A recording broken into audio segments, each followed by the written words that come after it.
Hello बच्चों, काफ़ी बड़ी न्यूज़ है ये आज की। और इनफैक्ट इसको हम लोग डिकोड तो करेंगे ही करेंगे, और इसके साथ-साथ हम लोग ये भी जानने की कोशिश करेंगे कि गवर्नमेंट का फ्यूचर का प्लान क्या है। क्या इस पूरे आज जो टाइम्स ऑफ इंडिया की न्यूज़ है, इसकी नींव पहले ही रख दी गई थी? मैंने इस पे एक वीडियो बनाया था और उस वीडियो में बताया था, क्योंकि फॉर्च्यूनेटली मैंने एजुकेशन मिनिस्टर साहब के लिए, जब ये न्यू एजुकेशन पॉलिसी आई थी, तो मैंने उनके लिए एक ब्रीफ नोट बना के दिया था, उनके द्वारा डिमांड की गई थी। तो उस दौरान मैंने पूरी एजुकेशन पॉलिसी देखी थी, और उस एजुकेशन पॉलिसी में कब काफ़ी कुछ इंडिकेशन था फ्यूचर के लिए। तो ये video JEE aspirant, NEET aspirants, in fact बाकी अंडर ग्रेजुएट कोर्सेज में जितने भी स्टूडेंट होंगे, उन सब के लिए है ये। अब सुनिए आप लोग। अभी जो रिसेंट न्यूज़ है उसमें यूजीसी के चेयरमैन साहब ने बोला है कि हम लोग एक फार्मूले पे वर्क कर रहे हैं, जिसके थ्रू हम सिंगल एंट्रेंस एग्जामिनेशन यानी सीयूईटी के थ्रू बच्चों को एडमिट करेंगे मेडिकल कॉलेजेस, यानी नीट को उसमें मर्ज कर लेंगे, जेई मेंस को मर्ज कर लेंगे। एडवांस देखना, एडवांस की मर्जिंग नहीं है यहाँ पे, जेई मेंस को मर्ज कर लेंगे। और हम इस पे एक पूरा फार्मूले पे काम कर रहे हैं। फिजिक्स, केमिस्ट्री और मैथ्स होगा जेई मेंस के लिए, और मैथ्स को रिप्लेस कर देगा बायोलॉजी। यानी इस पूरे स्टेटमेंट से लगता है कि फिजिक्स और केमिस्ट्री कॉमन होगा। तो इसमें थ्रेट क्या क्या है, थ्रेट्स क्या क्या है, अपॉर्चुनिटीज क्या क्या है, इसका रिपरकशन, इसके आने वाले फ्यूचर में इसका इस पे क्या, बच्चों पे क्या असर पड़ेगा। तो इन सभी नॉलेज, इस सभी सिचुएशन को अभी हम एनालाइज करेंगे एक एक करके। बट आगे बढ़ने से मैं सबसे बोलूंगा, पहले आगे बढ़ने से पहले आप वीडियो को जरूर लाइक कर दें, और अगर चैनल पे नए हो तो प्लीज सब्सक्राइब कर लेना, क्योंकि इस पे हम थोड़ा सा कुछ दिन में और डिकोड करने वाले हैं इन सब बातों को। तो देखो, कुछ प्लस है कुछ माइनस है। प्लस ज़्यादा है। पहली बात तो बच्चों की टेंशन काफ़ी हद तक रिलीव होगी। नेशनल एग्जाम एक एग्जाम होगा, और इसके बेसिस पे आप 10 जगह अप्लाई कर सकते हो। इट इज़ जस्ट लाइक, अगर आप छोटा सा एग्जाम्पल ले तो कैट को मान लें, गेट को मान लें, GATE गेट एग्जाम जो होता है, ग्रेजुएट एप्टीट्यूड टेस्ट। कैट के थ्रू आईएम्स में एडमिशन होता है। कैट के थ्रू आपको बहुत सारे और अपॉर्चुनिटीज मिलती है। आप एमबीए करते हो कैट के थ्रू, अब सीनियर लेवल पे आपको, तो कैट के थ्रू आप एग्जीक्यूटिव एमबीए कर सकते हो, कैट के थ्रू पीएचडी में एडमिशन ले सकते हो। सिमिलरली गेट स्कोर के थ्रू पीएसयू में, पब्लिक सेक्टर अंडरटेकिंग में जॉब कर सकते हो, और एमटेक कर सकते हो। Indian institute of science Bangalore में जा सकते हो मास्टर करने। तो ये सारे अपॉर्चुनिटी गेट के थ्रू मिलती है, नौकरियां भी, पढ़ाई भी। तो ये सीयूईटी जो है, कॉमन यूनिवर्सिटी एंट्रेंस टेस्ट, इसके थ्रू भी गवर्नमेंट प्लान कर रहा है कि बच्चों को थोड़ा सा इजी आउट करे, उनके टेंशन को रिमूव करे। ऐसा उनका सोचना है। अप्रॉक्स 50-60 लाख बच्चे पूरे के पूरे एंट्रेंस एग्जाम में बैठ रहे हैं। रफली 43 लाख ने अप्लाई किया था different different courses in CUET.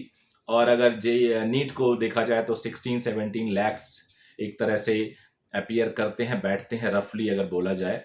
JEE में रफली 8 लाख बोला जाए, लेकिन ओवरऑल इसमें कई कॉमन होते हैं, तो 50-60 लाख को आप एक नंबर मान सकते हो, जितने स्टूडेंट इसमें बैठते हैं। अब इन्होंने अगर कॉमन फिजिक्स केमिस्ट्री कर दिया, तो थोड़ा सा कंपटीशन टफ होगा, लेकिन मेरिट पे कोई असर नहीं पड़ेगा। जो इंजीनियरिंग वाले होंगे उनका स्कोर बेटर होगा, क्योंकि वो उनका बेसिक मैथमेटिक्स होता है, उनके साथ मैथमेटिक्स एक सब्जेक्ट होता है, तो नेचुरली फिजिक्स बेटर हो जाता है उनका, लेकिन वो आपके साथ कॉम्पीट नहीं करेंगे। उसके बाद एक और क्वेश्चन है, जो बायो में भी यानी नीट में भी ट्राई करना चाहता है और जेई में भी ट्राई करना चाहता है, उसको कैसे किया जाए।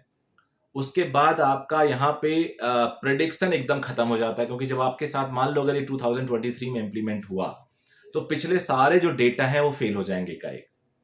क्योंकि मेरिट में मान लो एक बच्चा आता है 10वीं रैंक पे आता है, बट उससे पहले 9 स्टूडेंट सारे के सारे वो जेई के हैं, तो मेडिकल के लिए वो बच्चा फर्स्ट रैंक पे हो जाएगा, यानी बायो ग्रुप के साथ वो फर्स्ट पे हो जाएगा।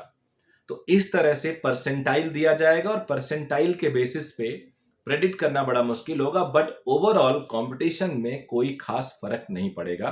सिर्फ फर्क यही पड़ेगा, एक ही एग्जाम के थ्रू आपके पास ऑप्शंस हो जाएंगे। तो क्या होगा, अब एक बच्चा मेडिकल एंट्रेंस के लिए तैयारी कर रहा है, तो उस बच्चे के लिए अगर वो नहीं हुआ सिलेक्शन, तो उसके पास 50 और ऑप्शंस दिखने लगेंगे। तो हो सकता है जब रीड्रॉप, उसके बाद ड्रॉप, उसके बाद ड्रॉप जो बच्चे करते हैं, वहां पे थोड़ी कमी आ जाए। उनको लगने लगेगा कि यार एक और ऑप्शन मेरे सामने खुल गया, so why not try this option.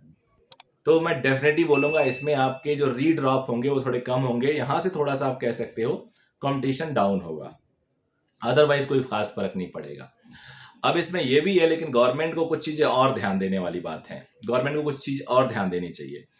आप कहते हो कि नीट के थ्रू आप बीएससी नर्सिंग को भी एडमिट अलाउ करोगे, मैं तो कहता हूं इसके थ्रू सारा पैरामेडिकल कोर्सेज भी आपको अलाउ करना चाहिए। बीएससी नर्सिंग भी अभी कहां हुआ, एम्स अलग एग्जाम ले रहा है, उसके बाद आप केजीएमयू का अलग एग्जाम है, उसके बाद डिफेंस में नर्सिंग का अलग एग्जाम है। तो अभी भी एक एग्जाम नहीं हुआ है, इसको स्ट्रिक्टली सिंगल एग्जाम करना होगा, इवन नर्सिंग में भी, इवन पैरामेडिकल में, तब जाके ज्यादातर बच्चे बेनिफिटेड होंगे। लेकिन इस एग्जाम का, इस न्यूज का बड़ा ही वाइड असर होने वाला है, मेरा ये मानना है पूरे सिस्टम में, और सभी लोग को अभी प्रिपरेशन करना चाहिए।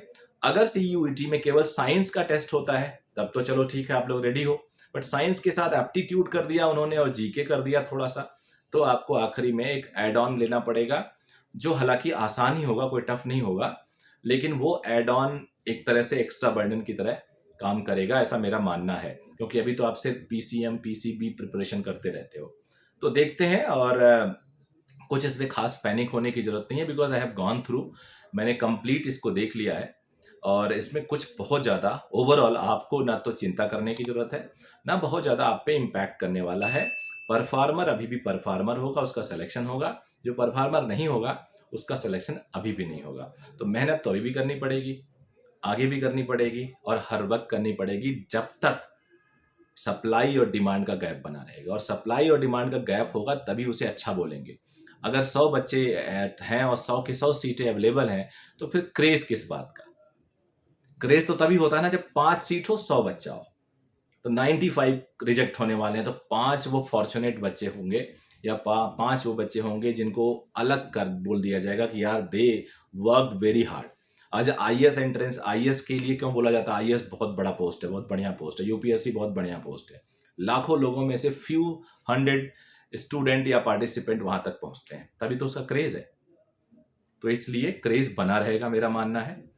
कितने भी सीटें अभी बढ़ जाएं तो आप बेधड़क तैयारी करो, बहुत अच्छा काम कर रहे हो आप, क्योंकि आपकी इससे लाइफ स्टाइल बदलने वाली है, सर्व करोगे आप नेशन को बहुत बढ़िया तरीके से, और डेफिनेटली माइंड सेट आपका बढ़ेगा, तो लाइफ में भी सक्सेसफुल होगे। So all the best. Comment करके बताना आपको क्या लगता है।